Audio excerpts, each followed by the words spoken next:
One of the note, and here's current news in college football, the Big 12, the media, the preseason poll is out. And for the first time ever, Baylor, coming off their Big 12 championship and that dramatic win against a hell of a team in Oklahoma State, has been ranked number 1 entering the season for the first time. Oklahoma, which basically owned the number 1 for a long, long time with a couple of exceptions, number 2. What's interesting, I think they have one player that was on the preseason all-media team. It might have been a kicker or a punter at number 2 in the poll. Oklahoma State, who played for the Big 12 title, is 3rd. Texas 4th. Kansas State, who had more players on the preseason all Big 12 media team than anybody, at 5. Then Iowa State, TCU, West Virginia, Texas Tech, and Kansas. How many first-place votes are there? 29, 38, 41 or so. So, and Baylor was 17 of those first-place votes. Yeah, and look, Baylor is pretty much the same team they were last year, minus a few changes. And look, people may think they upgraded quarterback with Blake Shapen, but Blake Shapen's got to remain healthy. And there's a lot of questions about everybody. And to me, Baylor makes the most sense at number 1 just because of what they return and what we've seen from them. I personally had Oklahoma State at 2nd and Oklahoma at 3rd because I think there's just too much turnover at Oklahoma to rubber stamp them any higher than that. And, you know, they've got talent there, that's for sure. And they probably have one of the deeper rosters in the league. But, you know, when you turn over the entire coaching staff, not just Lincoln Riley raising to the coach, lose all the transfers they did, have a new quarterback, a new offensive system, essentially a new defensive system, all the things that they're going to do, I just don't see how you could, if that was any other team that was not Oklahoma, you wouldn't put them as, you know, top 2 in the league.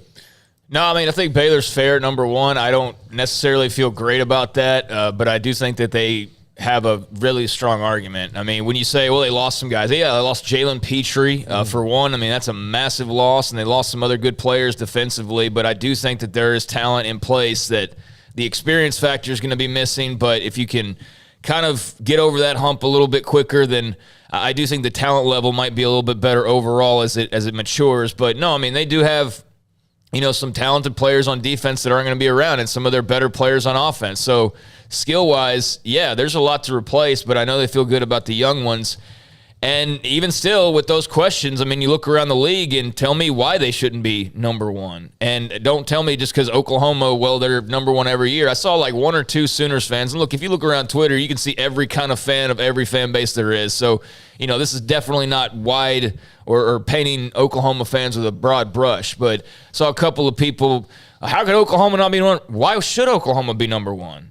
Give me the reason why they should be number 1. Don't just tell me like they just should be because why? Because I look at them and I go, nope, not a number 1 to me.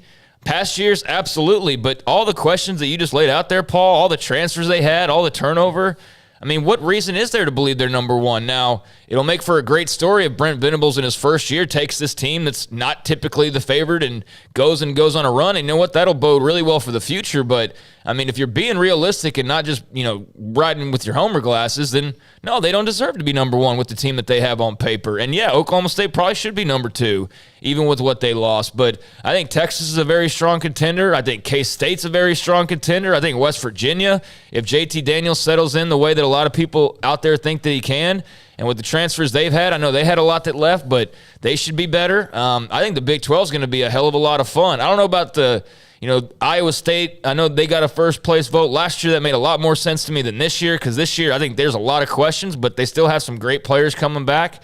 So I'm looking forward to this league. I think you can make a case for like half the league being the first-place team when all said and done. And look, I think there's several teams that are going to be, like West Virginia, I think is going to be better than they were a year ago. They've upgraded to the places they needed to upgrade now. How much better, could be splitting hairs at the end of the day. I think TCU is going to be better year 1 under Sonny Dykes. Does that mean they're ready to win the conference? Probably not. But, look, they had to fire a coach last year. So you don't fire a coach, in years that are going great, unless there's something big happening on. So, yeah, I think that Sonny Dykes will give them a little boost. Now, that might be 1 or 2 games from a year ago, but even then that means better. That means that they're going to beat somebody they didn't beat last year more than likely. And I think the league overall, it's probably there's more teams on the upswing than the opposite. But I think there's so many questions abound. But to me, every of the teams in the league that could win it, that have the most questions, it's Oklahoma, because we've not seen any of this together at all outside of a spring game. Right. Yeah, and so, I mean, you're voting for the logo, basically, over actual... Well, you're talking about this year or in the past? This year. Oh, yeah. No, there's no question. Yeah, if you're putting them at number one, you either are Brent Venables or someone on his staff or a diehard Oklahoma fan.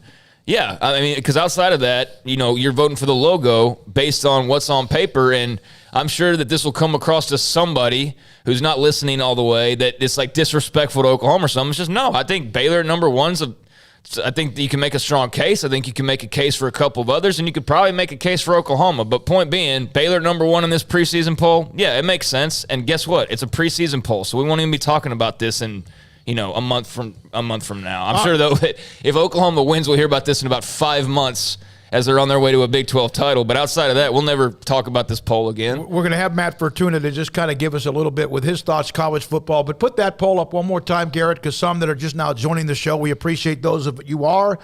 Baylor was 17 of the first place votes. Oklahoma second with 12. Oklahoma State 9, and then UT, Texas at 4, Kansas State, Iowa State. Iowa State did get a first place vote, and TCU, West Virginia, Texas Tech, and Kansas. So that is how the media voted. The media preseason team came out yesterday, and there will be eventually a coaches poll with this as well. And, of course, Media Days next Wednesday, Thursday at AT&T Stadium. We'll be there in Arlington, Texas. And I think for the Baylor angle of this, it will be interesting to see how they deal this year with expectation. How they are, because last year they were able to, at least early on in the season, sneak up on people, and people go, oh man, these Sons of Guns are pretty good.